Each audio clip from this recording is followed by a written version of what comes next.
होता है इंपोर्ट लिखते क्या लिखते हैं?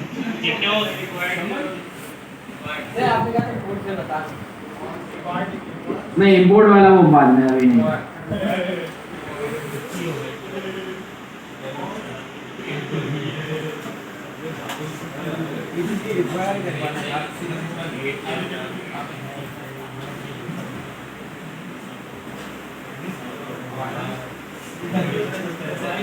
सही पे यही होता है, स्पेलिंग सही लिखी रिक्वायर्ड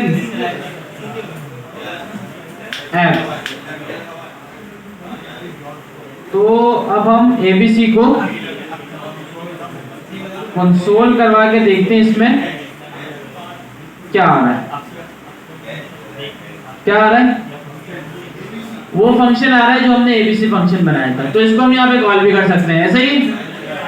तो नोड का इंपोर्ट एक्सपोर्ट सिस्टम है ना, मॉड्यूल सिस्टम, वो इस तरह काम करता है। मतलब किसी और फाइल से कोई चीज एक्सपोर्ट की और उसको किसी दूसरी फाइल में यूज की, तो उसमें हम क्या करते हैं, एक्सपोर्ट डिफॉल्ट वगैरह की जगह मॉड्यूल डॉट एक्सपोर्ट्स, ये नोड का फीचर है। क्लियर है भाई?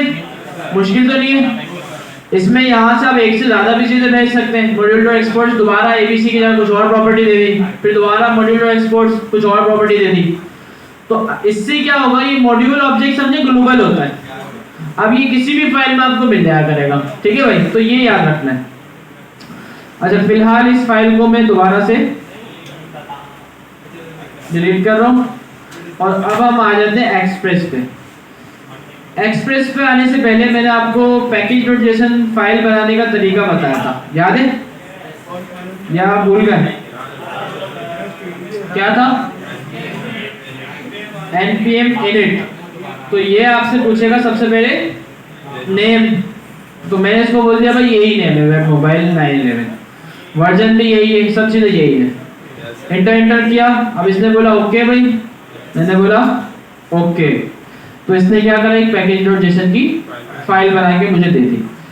अच्छा, इसमें मैं इंस्टॉल कर लूंगा सबसे पहले npm i नोड एक्सप्रेस।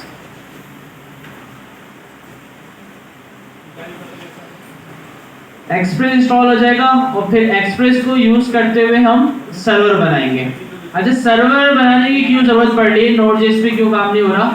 क्योंकि नोड.js जब हम चला रहे हैं ना विदाउट ब्राउजर इस पे, तो वो क्या हो रहा है, वो चल रही है फौरन बंद हो रही है। और नोड.js से भी सर्वर बन जाता है, लेकिन हम सर्वर नोड.js के बजाय डायरेक्ट एक्सप्रेस से बना रहे हैं। क्लियर है भाई? एक्सप्रेस में इंस्टॉल कर लिया। अब यहाँ पे मैं क्या कर रहा हूँ, एक्सप्रेस को इंपोर्ट कर रहा हूँ। मैंने कहा भाई एक्सप्रेस, और रिक्वायर के अंदर मैं लिख दिया एक्सप्रेस। ठीक है भाई? आगे एक और कांस्टेंट हम बनाते हैं जिसका नेम हम रख देते हैं स्टैंडर्ड, जो कि ऐप, और उसके अंदर एक्सप्रेस को कॉल करवा देते हैं ऐसे ही। तो अब हम सर्वर, अगर हमें चला के रखना है सर्वर, ऐसा मतलब जब हम चलाएं तो वो बंद ना हो, चला रहे, तो हम उसके लिए क्या करते हैं, ऐप का एक मेथड है एक्सप्रेस का जिसका नेम है लिसन, और इसको हम देते हैं पोर्ट, और इसके बाद देते हैं कॉलबैक फंक्शन। ठीक है भाई? और इसमें हम बोल देते हैं console.log हमारा सर्वर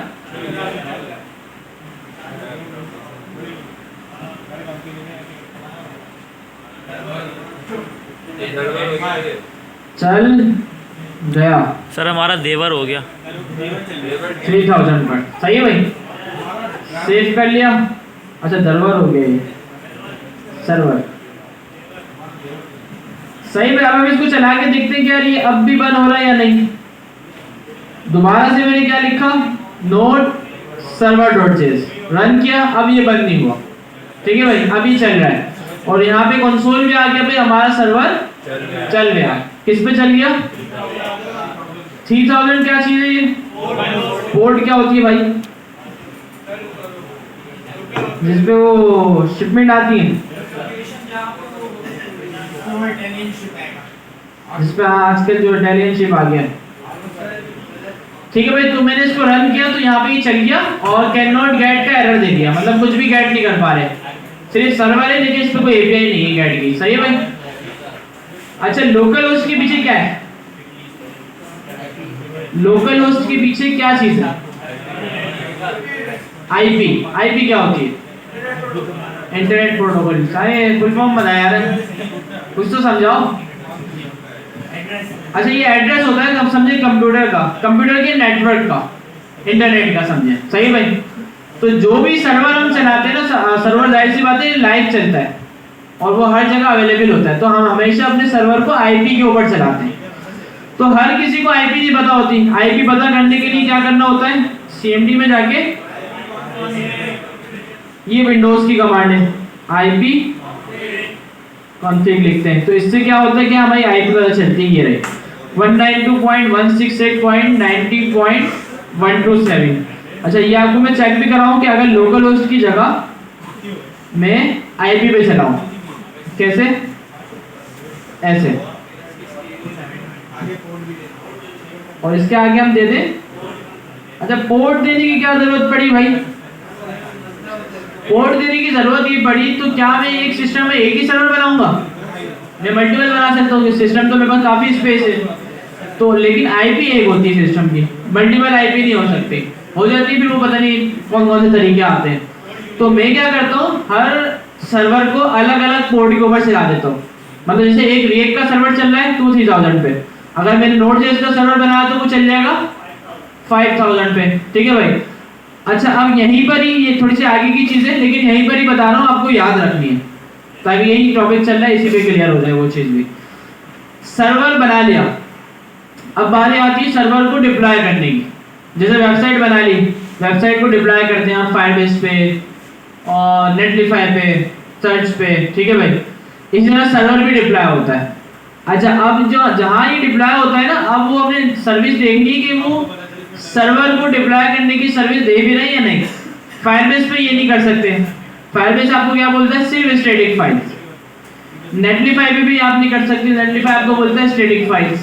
सर्च आपको बोलता है स्टैटिक फाइल्स। तो ये काम करें भाई, इसके लिए बेस्ट और फ्री रहता है हीरोको। बहुत आसान है, जिस तरह गिटहब पे कोड पुश होता है उस तरह हीरोको पे ये पुश होता है और डिप्लॉय हो जाता है। वो भी देखेंगे इंशाल्लाह थोड़ा सा आगे जाके, लेकिन एक चीज जो बता रहा हूँ ये याद रखनी है।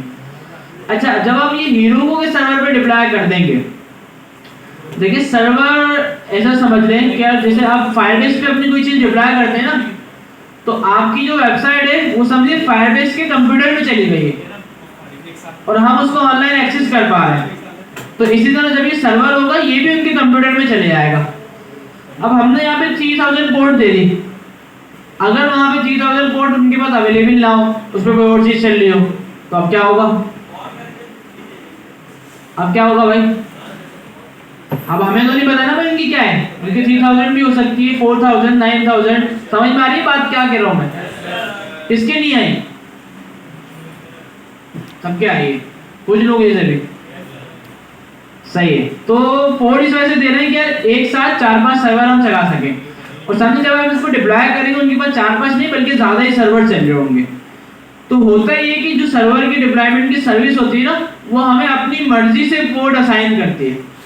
ठीक है भाई।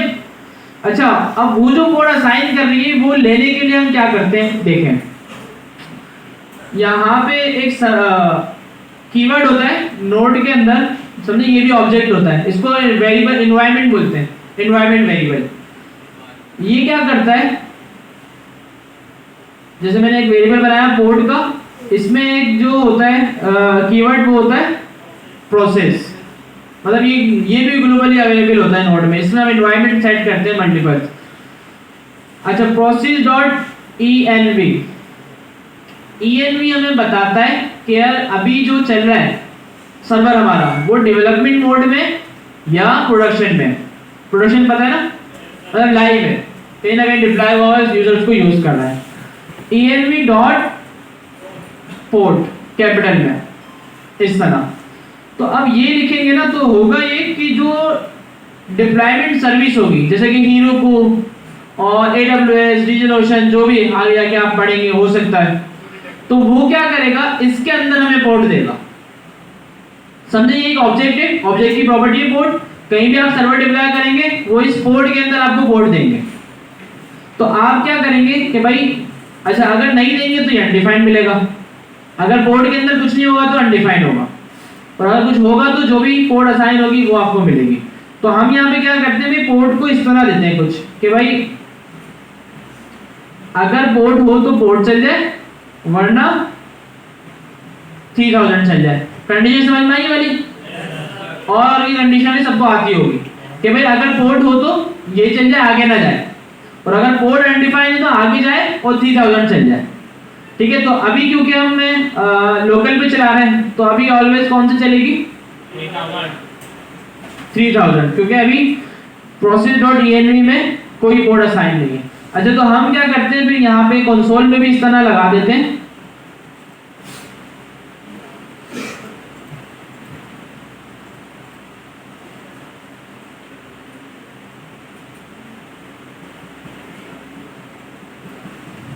ठीक है भाई, इस तरह।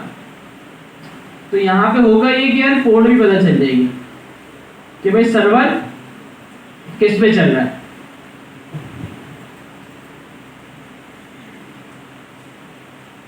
अनडिफाइंड पे क्यों चल रहा है भाई?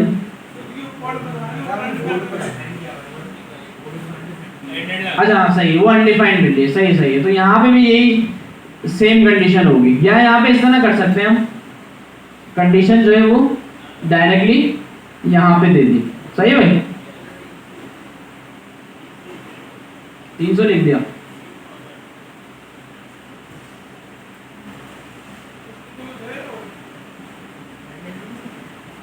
और दोबारा से इसको रोक के रन कर दिया। किस पे चल गया? 3000 पे। अच्छा, ये जो process.env.port है ना, ये हम खुद भी असाइन कर सकते हैं इसके अंदर पोर्ट लोकली, लेकिन लोकली करने की जरूरत नहीं है, हम अपनी पोर्ट बना के चला लेते हैं। तो इसको हम छोड़ दें सर्वर के लिए, जहाँ पे हम डिप्लॉय करेंगे क्लाउड पे, उसके लिए क्या वो अपनी मर्जी से जो भी पोर्ट होगी इस पर असाइन कर देगा, जो भी उसके पास अवेलेबल होगी। तो ये पोर्ट गेट करके उस पर आपका सर्वर से जो यूजर को रिस्पॉन्स सेंड करता है। तो मैंने इसको कहा भाई हेलो वर्ल्ड आप भेज दो। सही भाई, तो देखते हैं क्या होता है। सर्वर को जब जब चेंज करेंगे दोबारा चलाना पड़ेगा। इसका सोल्यूशन क्या था? Node one. तो अभी वो लगा लेते हैं, पहले ये रिक्वेस्ट चला के देखते हैं। मैंने रीलोड किया, हेलो वर्ल्ड आ गया। क्यों आया? क्यों आया भाई? क्योंकि हमने रूट की रिक्वेस्ट के ऊपर हेलो वर्ल्ड सेंड कर रहा है। अच्छा, फौरन से हम जल्दी से इसमें नोड वन भी ऐड कर देते हैं, जो कि किस लिए था? सर्वर को बार बार रीस्टार्ट करना ना पड़े, डायरेक्ट जो चेंज है वो लाइव सर्वर के ऊपर जाए।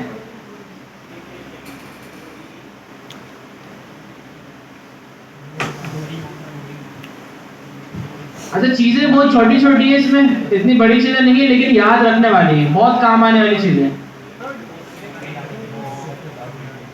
अब हम क्या करेंगे, पैकेज.json में आके ये जो npm start की कमांड है, जब भी हम टर्मिनल पे npm start चलाते हैं तो ये चलता है, पता है ना। इसको नोड की जगह हम कर देंगे नोड वन, और टर्मिनल पे आके npm start हेलो सैलानी, सेव किया, रीलोड किया, चलाने आ गया, दोबारा चलाने की जरूरत नहीं पड़ी। क्लियर है? अच्छा, अब हम बनाते हैं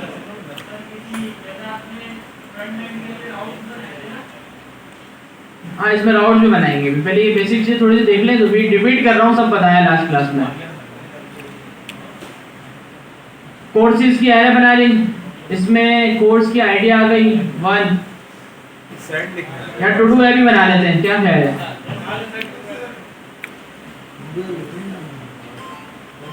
आईडी भी आ गई और टाइटल हेलो। ये फर्स्ट टू डू है जो कि हमने पहले से ही रख दिया। और मैंने क्या बोलना है, स्लैश की रिक्वेस्ट पे सारे टू डू आ जाए, या स्लैश पे हेलो सैलानी आए, और जब मैं रिक्वेस्ट करूं app.get/get/to-dos, तो इसके रिस्पॉन्स में मैं क्या भेज दूंगा? टू डूज की एरे। रिस्पॉन्स डॉट सेंड, और इसमें मैं बोल दूंगा टू डूज। चले आएगा? चेक करते हैं। मैं ब्राउजर पे आया, मैंने request the /get/to dos, enter किया, टू डू आ गया। एक ही था तो मेरे पास एक आ गया। सही है भाई? अच्छा भाई, ये गेट कर लिया, अब मुझे ऐड करना है। अच्छा, क्यों ना हम पोस्टमैन ही यूज करें? क्या कह रहे हैं? अच्छा, पोस्टमैन की ना डेस्कटॉप ऐप भी होती है, वो आप उसको डेस्कटॉप पे भी डाउनलोड कर सकते हैं। उसका इंटरफेस भी वैसा ही है, कोई इतना मुश्किल नहीं है, चेंज नहीं है। तो ये मेरे ख्याल से डेस्कटॉप ही है ना, डेस्कटॉप ही है, हाँ, डाउनलोड की हुई। या तो आप क्रोम एक्सटेंशन कर लें, ये क्रोम एक्सटेंशन है, सही है, ये क्रोम एक्सटेंशन है, आप इसको बाकी डेस्कटॉप पे भी डाउनलोड कर सकते हैं। सही है भाई? और जो भी रिक्वेस्ट वगैरह है वो सारा यहाँ से आप मैनेज कर सकते हैं। अब जैसे मैं यहाँ पे आया, मैंने यहाँ कहा भाई लोकल हो 3000 get/to डूज, तो क्या होगा? अच्छा, अगर हम गलत लिखें तो क्या होता है पता है? सर्वर का एरर आ जाता है, कैन नॉट गेट। क्या इस तरह का कोई भी एंड पॉइंट मौजूद नहीं है। तो हम सही लिखते हैं सेंड, तो इसने क्या ला के दे दिया? To dos. क्लियर है भाई? अच्छा, अब मैं क्या कर रहा हूँ, एक पोस्ट की रिक्वेस्ट बना रहा हूँ। क्या ये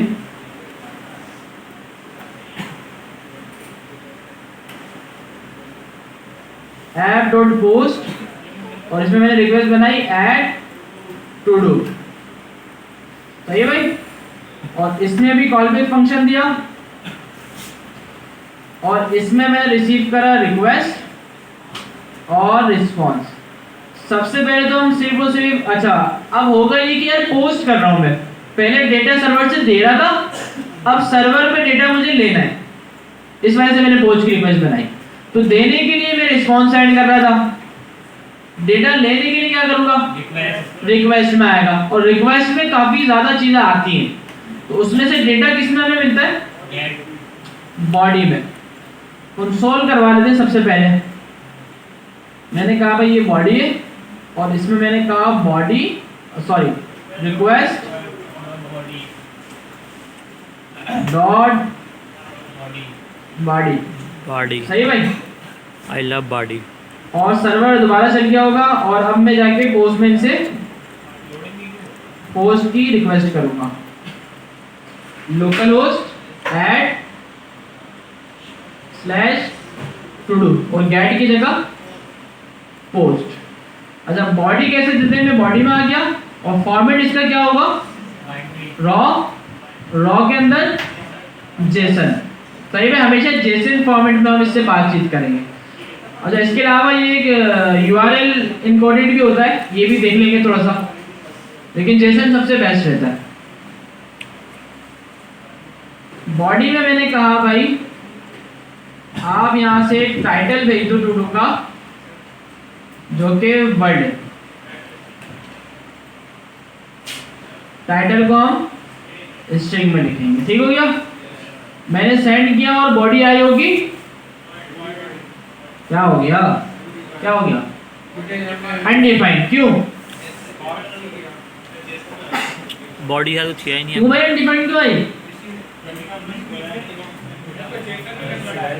जेसन में कन्वर्ट नहीं करा। क्या मतलब? पाइपलाइन होती है, जैसे गिटहब पे भी होती है और फिर यहाँ भी होती है। तो ये रिक्वेस्ट प्रोसेसिंग पाइपलाइन कहलाती है, और इसके बीच में ना मिडिलवेयर्स होते हैं। ठीक है भाई? मिडिलवेयर का काम क्या होता है? क्या जैसी रिक्वेस्ट आए उसको चेक करना सही से, क्या उसमें क्या है। और जो मिडिलवेयर हम यूज करते हैं, जैसे हमने जेसन का मिडिलवेयर यूज किया, तो वो क्या करेगा? डेटा लेगा और उसमें से जेसन डेटा देखेगा, उसको कन्वर्ट करेगा जेसन में, और बॉडी के अंदर हमें लाके दे देगा। ये उसका काम है। तो इसी तरह मैंने आपको दूसरा फॉर्मेट बताया था, URL इनकोडेड जो नजर आ रहा था वहां पे, तो उसका भी मिडिलवेयर होता है। क्या जब जब रिक्वेस्ट आएगी डेटा चेक करेगा, और जो भी डेटा है उसको जेसन में कन्वर्ट करके बॉडी में ऐड करेगा और हमें दे देगा। समझ में आई बात? तो मिडिलवेयर किस तरह लगता है यहाँ पे? ऐप डॉट यूज करके। और हम मिडिलवेयर यूज करेंगे किसका, एक्सप्रेस का, जो कि एक्सप्रेस का अपना है। अच्छा ये वैसे तो थर्ड पार्टी भी होते हैं, अभी बता भी देता हूँ कौन कौन से होते हैं, टाइम मिले तो देखिएगा लाजमी आप। ये एक्सप्रेस का अपना है, express.json। ठीक है भाई, पहले ये यूज करके देखते हैं क्या हुआ है। दोबारा से मैंने सेंड किया, कंसोल पे देखा तो अब टाइटल हमारे पास आ गया है, डेटा बॉडी के अंदर आ गया ऑब्जेक्ट के फॉर्मेट में। ठीक है भाई, क्लियर है। अच्छा एक होता है मिडिलवेयर, वो भी एक्सप्रेस का अपना होता है, app.use express.url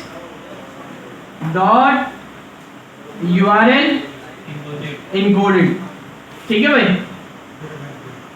अच्छा इसमें क्या होगा, आप इसमें आ जाएंगे। अच्छा ये कैसा सीन होता है URL encoded, आपने देखा होगा काफी एपीआई ऐसी होती है जिनके एंड पॉइंट्स कुछ इस तरह होते हैं,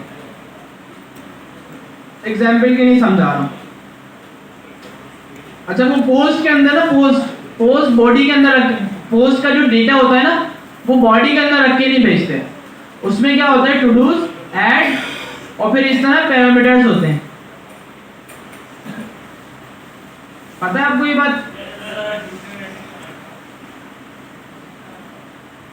ठीक है भाई, अगर एगो ऐड करना हो तो एंड टाइटल, तो इस तरह पैरामीटर्स आ रहे होते हैं। ठीक है भाई, तो इसको बोलते हैं URL encoding। तो अगर इस फॉर्मेट में डेटा आया ना तो इस फॉर्मेट से निकाल के वो उसको भी बॉडी में कन्वर्ट करके हमें दे देगा। कौन सा मिडिलवेयर, URL encoded वाला। क्लियर है भाई, ये जो URL encoded लगा है। अच्छा चेक कर लेते हैं इसको पोस्टमैन से रिक्वेस्ट करके ताकि क्लियर हो जाए। मैं इस पर आ गया और यहाँ आके मैंने की थी इसको टाइटल गॉस, एक और दे देते हैं कोई ID 1 2 3। सही भाई, सेंड किया, कंसोल देखा, आ गया डेटा, टाइटल भी आ गया, ID भी आ गई। तो ये जो मिडिलवेयर है ना ये बिल्ट इन मिडिलवेयर कहलाते हैं, मतलब एक्सप्रेस के अपने हैं। सही भाई। अच्छा इसके अलावा जो मिडिलवेयर है, एक का नाम मेरे जहन में आ रहा है, जो था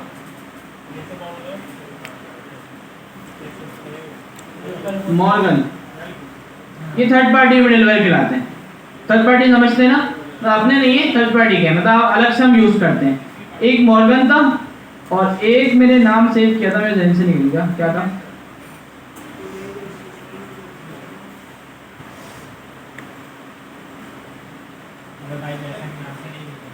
पता है किसी को?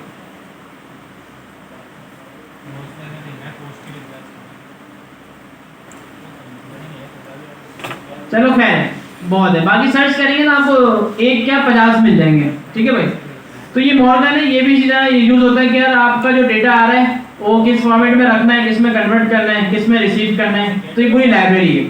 अच्छा इतनी ज़्यादा वैसे यूज होती नहीं है, हम क्या करते हैं सिर्फ express.json express.url encoded, बस इसी फॉर्मेट में ज़्यादातर हम डेटा लेते हैं। क्लियर है, आगे बढ़ते हैं।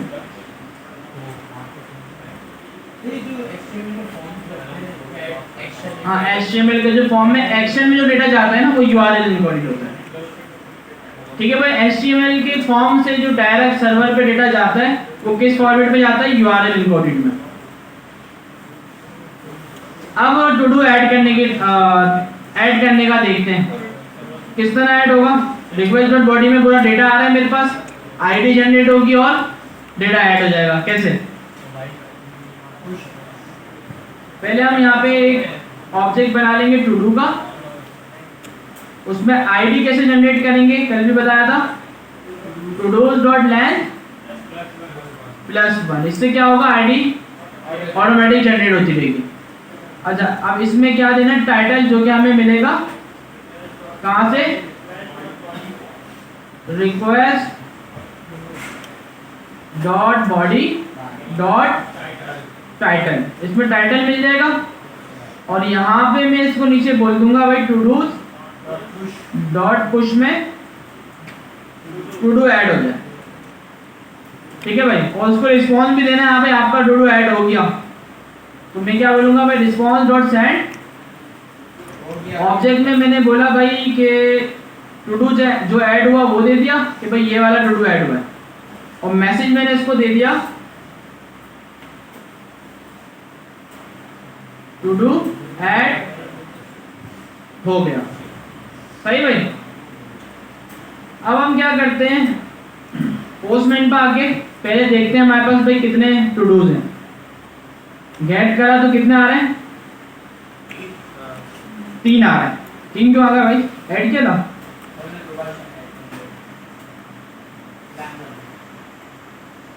अच्छा, सर्वर को हम कर देते हैं रीस्टार्ट।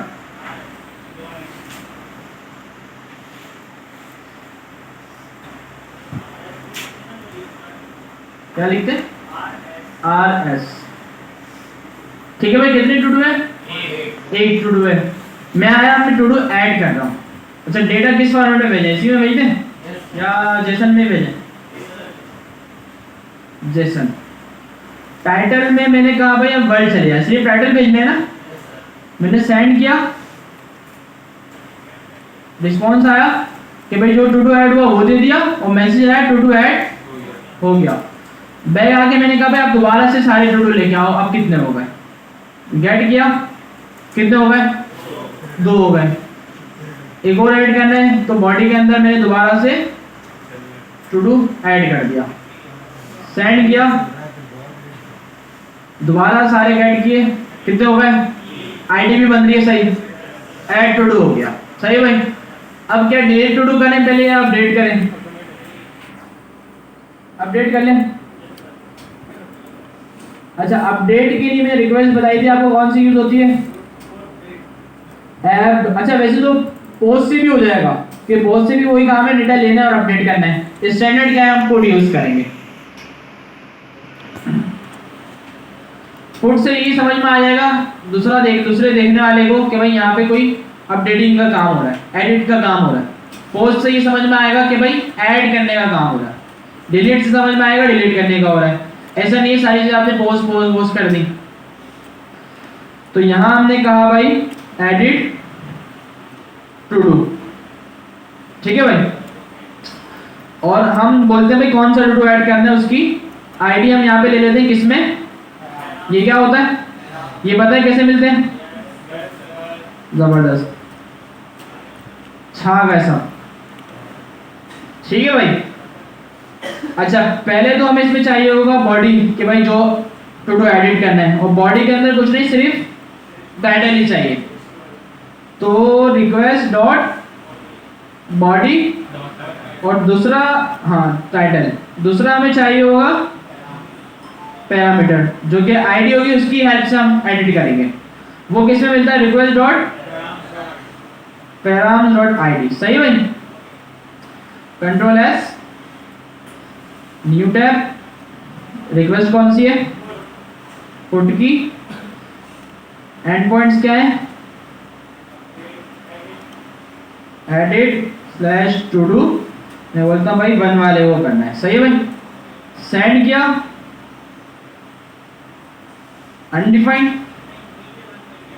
1 मिल गया, और अनडिफाइंड क्या मिला, टाइटल। अच्छा, बॉडी सेंड नहीं की ना, ठीक है भाई। तो बॉडी में आके रॉ जेसन ऑब्जेक्ट टाइटल, ठीक है भाई। और टाइटल में हम बोल देते हैं न्यू हेलो। सही भाई। और बोले, अच्छा दोबारा से इसको सेंड किया, अच्छा वो स्टक हो गया है मेरे ख्याल से ना, क्योंकि उसको कोई रिस्पांस नहीं मिला। सर्वर अटक भी जाते हैं ना, काफ़ी देर तक रिस्पांस ना मिले तो वो देखने लग जाता है, जब तक नहीं मिलेगा वो यहीं रहेगा। तो हम क्या करते हैं, इसको कुछ ना कुछ रिस्पांस दे देते हैं। रिस्पांस डॉट सेंड, सर्वर की जो रिक्वेस्ट होती है जब तक प्रोसेसिंग में रहती, जब तक उसको रिस्पांस नहीं मिल जाता। तो मैं इसको बोलता हूँ भाई रिस्पांस रुक जाओ। सही भाई। अब ये रुक जाएगा। अब मैंने बॉडी में क्या दिया, न्यू हेलो, सेंड किया, ये रुक भी गया, रुक जाओ आ गया, और यहाँ आके देखा तो न्यू हेलो आ गया, और 1 आईडी क्या आ गई, 1 आ गई। अच्छा, अब बारी जावास्क्रिप्ट की, जो कि आप बताएंगे। आईडी से एरे के अंदर अपडेट करना है, क्या करा जाए। आईडी आ रही है, टू डू की आईडी आ रही है और उसमें टाइटल आ रहा है, उस आईडी को फाइंड करके उसके टाइटल को अपडेट करना है, जावास्क्रिप्ट, सिंपल। क्या करूं? अरे अभी भी यार मुझे लगता है आप लोग माइंड पे ही रहते हैं कि यार हम नोड.जेएस पढ़ रहे हैं यार, कोई नई चीज है, इस वजह से नहीं कर पाते। जावास्क्रिप्ट यार सिंपल। क्या करो? फिल्टर लगाओ। वाह यार, स्प्लाइस। क्या करें?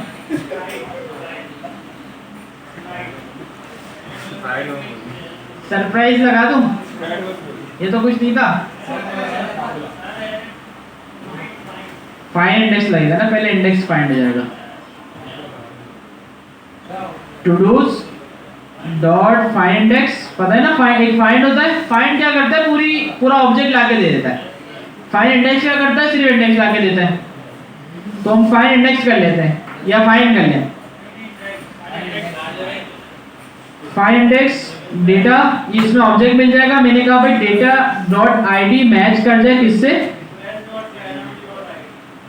2 इक्वल टू क्यों दे रहा हूं? डेटा टाइप चेक ना करें। पैराम्स डॉट आईडी, तो अब इंडेक्स में हमें क्या मिल जाएगा? जो भी आईडी हमें आई मिली है उसका इंडेक्स मिल जाएगा। सही भाई? तो अब मुझे क्या करना है? इसको अपडेट करवाना है। क्या करूं? अब क्या यूज होगा? पुश करा दो। स्लाइस, स्प्लाइस, सब भूल गए जावास्क्रिप्ट यार। सर एक क्लास हो जाए ऐसी जानबूझ के ऐसी। सर एक क्लास हो जाए जावास्क्रिप्ट बच्चों वाली बातें पूछ रहा है। सर एक क्लास रख लें जावास्क्रिप्ट की। स्प्लाइस लगेगा? नहीं, स्प्लाइस से क्यों नहीं करते? स्प्लाइस से कर दो यार। स्प्लाइस से नहीं होगा क्या काम? ये कैसे होगा बताएं? अहमद बताएगा। टूडूज तैयब भी नहीं बता रहा आजकल। तैयब तो नीचे देख रहा है, सो रहा है क्या? नहीं आ रही है? तैयब दूसरी अम्मी से बात कर रहा है। फाइंड इंडेक्स नहीं, टू डू डॉट, पहला कौन सा होता है? जो कि इंडेक्स हमने फाइंड किया वही देना पड़ेगा। डिलीट करना है? करना है ना, नया डिलीट करके नया ऐड कर देंगे। काफी तरीके हो सकते हैं अपडेट करने के। डिलीट करके नया ऐड कर दें, उसी को फाइंड करके उसी को अपडेट कर दें, और बस यही 2 तरीके हैं। सही है भाई?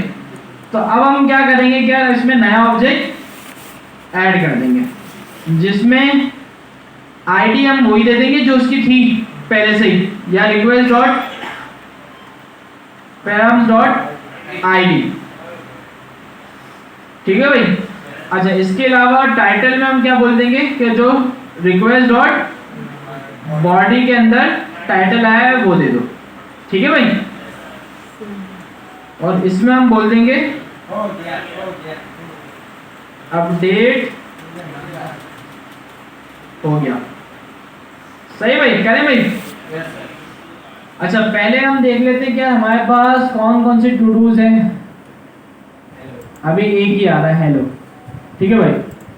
अब मैं ऐड कर दूं टेस्ट। ऐड किया, दोबारा से ऐड किया, टेस्ट ऐड हो गया। टेस्ट ऐड एक और कर देते हैं। चलें, इसको हम कर देते हैं चलानी।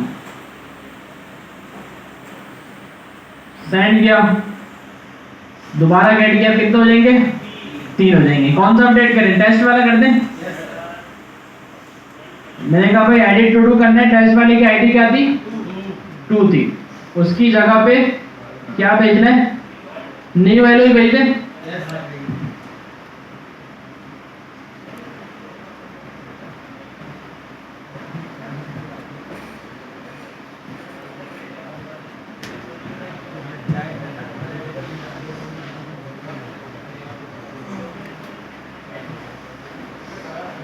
ठीक है भाई? टू डू आईडी थी, उसको मैंने कहा भाई कर दो न्यू हेलो।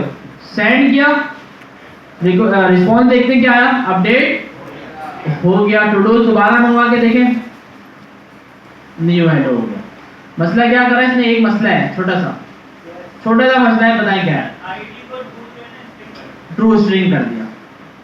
ठीक है भाई? तो इसको नंबर में भेजना था तो क्या करते? प्लस लगा दें बस। हो जाएगा काम। अच्छा अब भी एक इशू है यहाँ पे, बताएं क्या इशू हो सकता है इस कोड में, क्या इशू हो सकता है जल्दी बताएं। जावा स्क्रिप्ट नहीं रहेगी, जावा स्क्रिप्ट हो गई आपकी। जावा स्क्रिप्ट पे तो यार हमने बहुत मेहनत की है यार। जावा स्क्रिप्ट ऐसी होनी चाहिए कि तूफानी मजा है। आईडी ना मिले तो ये मसला है, मतलब आईडी अगर गलत दे दे, आईडी दे ही ना, या ऐसी आईडी दे जो है ही नहीं, तो क्या करा जाए, वो फिर भी एडिट कर देगा, ये कोड चल जाएगा। तो अब हम क्या करेंगे, वैलिडेशन लगाएंगे। क्या लगाएंगे, वैलिडेशन। इफ की कंडीशन कहाँ पे लगेगी, अच्छा सबसे पहले तो देखा जाएगा कि भाई आईडी होनी चाहिए। अच्छा इसको मैं ले आता हूँ ऊपर, इसको एक वेरिएबल में रख दे। मैंने कहा भाई लेट आईडी और request dot params dot ID को मैं रख देता हूँ इस वेरिएबल के अंदर। ठीक हो गया। और मैं यहाँ पे बोलूंगा कि भाई एक तो आईडी हो, और आईडी अगर आईडी भी हो और इसके साथ साथ इंडेक्स जो है वो नॉट इक्वल्स टू -1। ठीक है भाई, -1 देता है ना अगर कुछ नहीं होता तो ये काम चले, वरना उसको रिस्पॉन्स सेंड कर दे कि भाई इनवैलिड आईडी, इनवैलिड हो गया। ठीक है भाई, अपडेट हो गया और इनवैलिड हो गया। चलाएं भाई, सही लगा ये सोच लें, अभी इशू आ सकता है। सही लगा है, बिल्कुल सही है, लॉक कर दें। ये भी तो है, टाइटल नहीं दिया तो टाइटल भी तो भी दे सकता है। चलो पहले ये चेक करते हैं और फिर टाइटल की भी लग जाएगी। तो दोबारा से हमने देखा भाई कितने टूडूज हमारे पास है, दोबारा से एक हो गया। जल्दी से हम एक ऐड कर देते हैं, 2 हो जाएंगे। आईडी 2 ऐड हो गई। पुट पे आके मैं बोलता हूँ भाई अब इसको आप अपडेट करो 5 वाले को, कर देगा। क्या बोलेगा, सेंड करा, इनवैलिड हो गया। और वहां पे हमने आके अपने टूडूज देखे तो अपडेट हो गया। ये कुछ और गया है, ये अपडेट कैसे हो गया, ये तो न्यू हेलो भेजा था। अच्छा हाँ, किसी लोकल आईपी से कोई पता है ना यार, थोड़ा बहुत करना है असल में लाजमी। तो ये सीन हुआ है यहाँ पे। सही भाई, किसी ने वो एक्सेस लेके आईपी से और ऐड कर दिया, चीता बंदा। क्लियर है भाई। तो ये वेरिएशन जो कि हम फ्रंट एंड पे लगाते थे जावास्क्रिप्ट की, वो बैक एंड पे भी लगेगी। ठीक है, फ्रंट एंड डेवलपर पे भरोसा नहीं हो सकता। फ्रंट एंड डेवलपर आपको कुछ भी भेज सकता है, कुछ भी। डेटा इनवैलिड भेज दे, डेटा एम्प्टी भेज दे, कुछ भेजे ही ना, बिला अभी जैसे पिन कर रहे हैं ना लोग, ऐसे फिर बाद में भी करते हैं फ्रंट एंड पे। तो हम क्या करते हैं, बैक एंड पे अपनी तरफ से फुल वैलिडेशन रखें। अच्छा, एक तो ये इफ एल्स से हम वैलिडेट करते हैं अपनी जावास्क्रिप्ट से नॉर्मल। बाकी नोड.जेएस की लाइब्रेरीज भी आती हैं जो हमारा डेटा वैलिडेट करती हैं। अच्छा, पुट जिस तरह करा, डिलीट की रिक्वेस्ट बनेगी, उसमें भी आईडी आएगी, इंडेक्स फाइंड करेगा, इस प्राइस से उसको डिलीट कर देगा। सिंपल है। ठीक है भाई। इससे अब मैं आपको बता दूं क्या लाइब्रेरी कौन कौन सी है। एक लाइब्रेरी ज्यादा यूज होने वाली है एक्सप्रेस की, एक्सप्रेस वैलिडेटर, वैलिडेशन के लिए यूज होती है बहुत। एक्सप्रेस वैलिडेटर हो गया, ये लाइब्रेरी, इसकी डाउनलोड देख लें, अच्छे खासे है मतलब। ठीक है भाई, वीकली। और है भी बहुत आसान है, इसकी पूरी डॉक्यूमेंटेशन मौजूद है। ये रही, ये इसकी पूरी डॉक्यूमेंटेशन आप इंस्टॉल कर लेंगे। ठीक है, यूजर नेम पे देखें लगाएगी कि भाई इस ईमेल, काफी सारी इसकी चीजें हैं कि भाई रिक्वायर्ड का एक मेथड है, कि रिक्वायर्ड होना चाहिए लाजमी। मिन मैक्स का है कि भाई मिनिमम लेंथ 5 हो 10 हो। हाँ तो यहाँ पे लगी होनी चाहिए, लेकिन फ्रंट एंड भी लगाएगा। बिल्ड पर उसने अगर कोई गलती की तो बैक एंड पे प्रॉपर वैलिडेशन होनी चाहिए। ईमेल की भी होती है, क्या ईमेल करेक्ट हो। लाइब्रेरी से क्या फायदा है, बनी बनाई मिल रही है वैलिडेशन, बस एक मेथड ऐड करना है। ये यूज करना बहुत आसान है, करके देखें। अच्छा इसके अलावा एक और लाइब्रेरी बता दूं, ये भी बहुत अच्छी बहुत यूज होती है, इसका नाम है जुई। कौन है? अच्छा है तो बहुत सारी, जो ज्यादा यूज होने वाली है ना वो बता रहा हूँ मैं आपको। जुई के कितने डाउनलोड्स हैं, इसके ज्यादा है भाई। एक्सप्रेस वेरिएंट से काफी ज्यादा है, इसके 47,88,000 वीकली डाउनलोड्स। इतना यूज होती है, ठीक है भाई। इसकी अगर आप डॉक्यूमेंटेशन देखें, और ये चीजें आसान भी लग रही है ना थोड़ी, ये देखें। जो ये आपने इंपोर्ट किया, आपने स्कीमा बनाया, यार यूजर नेम जो होगा ना जुई डॉट ऑब्जेक्ट करके आपने स्कीमा बनाया कि भाई यूजर नेम स्ट्रिंग होना चाहिए और अल्फा नम चल जाएगा, ठीक है भाई। अल्फा नम होना चाहिए बल्कि लाजमी, मिनिमम 3 होना चाहिए, मैक्सिमम 30 होना चाहिए लेंथ, और रिक्वायर्ड होना चाहिए, ठीक है भाई। पासवर्ड पे क्या इन्होंने वैलिडेशन लगाई हुई कि भाई जुई डॉट स्ट्रिंग होना चाहिए, और उसका जो पैटर्न है रिजेक्ट से इन्होंने दिया हुआ है कि भाई ये होना चाहिए। रिपीट पासवर्ड जुई डॉट रेफरेंस पासवर्ड कि उससे मैच होना चाहिए, बहुत आसान है। एक्सेस टोकन के अंदर ये बोल रहा है कि भाई एरे हो, एरे में 2 इंडेक्सेस हो, एक स्ट्रिंग और दूसरा नंबर, ये हो गया। अच्छा बर्ड ईयर भी चेक करवा रहे हैं कि भाई जुई डॉट नंबर हो, नंबर के साथ इंटीजर हो, ठीक है भाई। मेन आप 1900 हो और मैक्स 2013 हो, ठीक है भाई। अच्छा ईमेल जुई डॉट स्ट्रिंग हो और डॉट ईमेल हो। अच्छा मिनिमम डोमेन सेगमेंट्स 2 होने चाहिए। अच्छा TLDs क्या है होगा, अलाउ है सिर्फ कॉम और नेट, मतलब आखिर में जो आता है .com .net तो सिर्फ 2 अलाउ किए हुए, .org नहीं चलेगी, .wo नहीं चलेगी, आप कुछ भी कर सकते हैं इसके अलावा, ठीक है भाई। With user name birth year password access token with password repeat. अच्छा अब लगेगी किस तरह, स्कीमा जो हमने ऊपर एक वेरिएबल बनाया था स्कीमा, ये रहा स्कीमा डॉट वैलिडेट। इसको डेटा देके हम वैलिडेट करेंगे तो ये अगर डेटा सारा वैलिडेट हो जाएगा तो ट्रू देगा वरना फॉल्स देगा।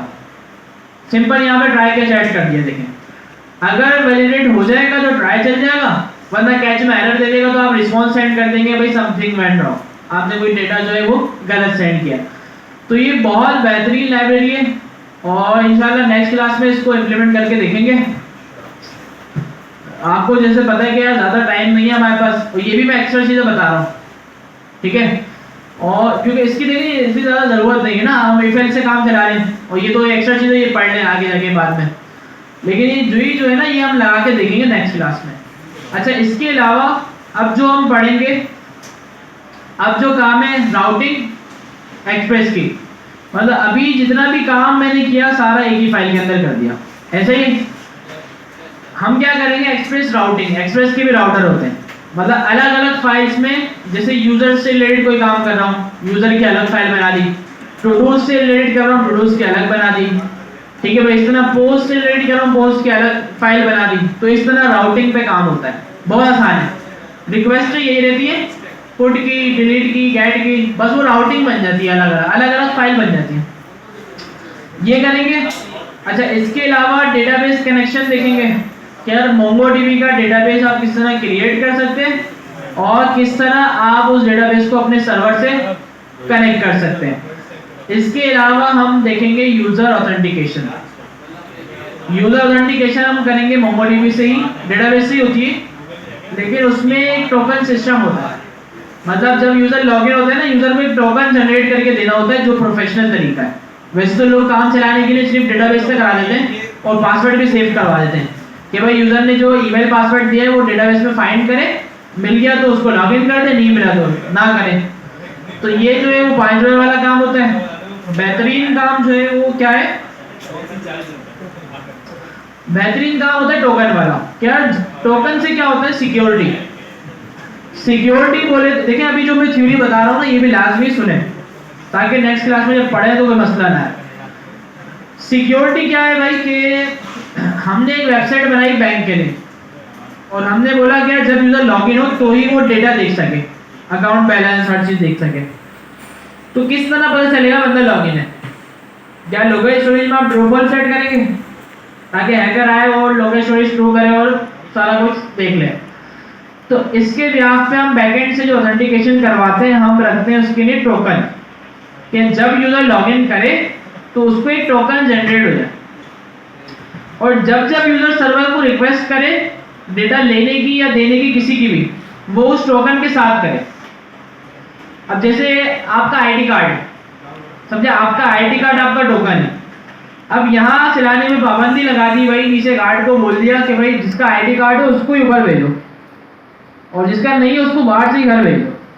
तो जो बगैर आईडी कार्ड के आया वो बाहर नहीं आ सकेगा, जो आईडी कार्ड के साथ आया। तो इसी तरह टोकन का सीन होता है सर्वर में। हम हर रिक्वेस्ट के ऊपर ना टोकन लाजमी कर देते हैं कि भाई अगर रिक्वेस्ट जो आ रही है वो टोकन के साथ आ रही है और अगर वो टोकन सही है, अच्छा जो कार्ड आपका चेक होगा वो ये भी तो देखा जाएगा कि सही है। ऐसा नहीं कि आप आए और अपने स्कूल का कार्ड दिखाते हैं, किलो कार्ड, और फिर आ जाए ऊपर। तो इसी तरह टोकन को पहले वेरीफाई किया जाएगा कि यार ये सही टोकन है या नहीं, और उसके बाद यूजर को डेटा दिया जाएगा या उससे लिया जाएगा। तो ये टोकन सिस्टम होता है। टोकन के लिए जो हम सर्विस यूज करेंगे वो इंशाल्लाह होगी जेसन वेब टोकन। ठीक है भाई, JWT टोकन के लिए हम ये सर्विस यूज करेंगे। जेसन वेब टोकन बहुत आसान है, बहुत अच्छी है। अच्छा, इसके अलावा अब पासवर्ड डेटाबेस में सेव करना इलीगल है। ठीक है भाई, अगर किसी यूजर को पता चल गया कि यार फेसबुक वाले हमारा पासवर्ड सेव कर रहे हैं, वो यूज नहीं करेंगे। हम तो कर लेंगे, हम तो पाकिस्तानी लोग हैं, हम इतना ख्याल नहीं करते। लेकिन यार किसी और समझदार बंदे को पता चलता है फिर वो नहीं करता, और ये गवर्नमेंट को भी पता चलता है तो फिर उस पर केस होता है। पाकिस्तान में नहीं पता, बाहर होता है। यहाँ भी शायद हो लॉ, लेकिन फॉलो नहीं करते हो लोग। लेकिन यूएस में और इंटरनेशनली ये लॉ है कि आप अगर यूजर का पासवर्ड सेव कराओगे तो आप पे केस हो जाएगा। अच्छा, तो उसके लिए क्या होता है, हम पासवर्ड को हैश में रख के सेव करवाते हैं। हैश क्या होता है? हैश पता है? मतलब हमने पासवर्ड दिया 1 2 3 4 5 6, वो हैश में कन्वर्ट हो जाएगा। वो पासवर्ड कन्वर्ट हुआ हैश में, मतलब रैंडम एक हैश बन गया 1 2 3 XYZ हैश एंड